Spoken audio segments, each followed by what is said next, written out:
مهلا یا قوم صبر صبر وکړئ. دریم روایت ته ننوځي علما ناست ښکلی مجلس یې جوړ کړی دی او ته ور دیګه کېږي ور ننوځي پکې لږ سیټ ته کښېنه. نو دوی ادب وکړو وی خبرو ته غوږ وځکه چې مشران ناست دي. نو د قرآن یو آیت ذکر کو فتماروا فیها په کې اختلاف جوړ شو تر دې چې اوازونه اوچت شو. اختلاف د څه د لاسه راغلی یعنې یو وایي چې د دې مطلب دا دی او بل وایي چې د دې مطلب هغه دا دی.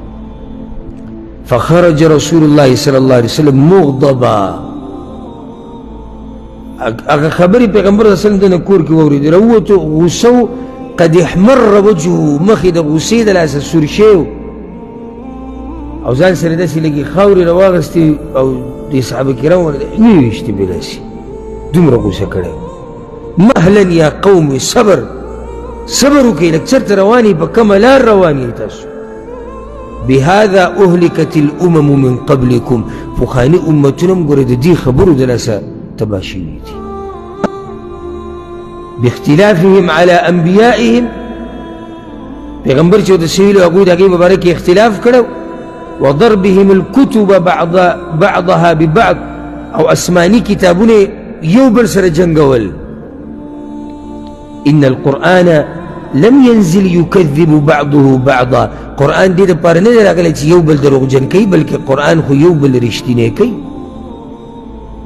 فما عرفتم منه فاعملوا به دې قانون ته غوږ کېږدئ قرآن باندې چې په څه پوه شوې عمل پې کوه وما جهلتم منه په کوم آیت چې پوهه نه وي فردوه الى عالمه نو لاړ شه په عالم پسې ورته پوښتنې وکړه.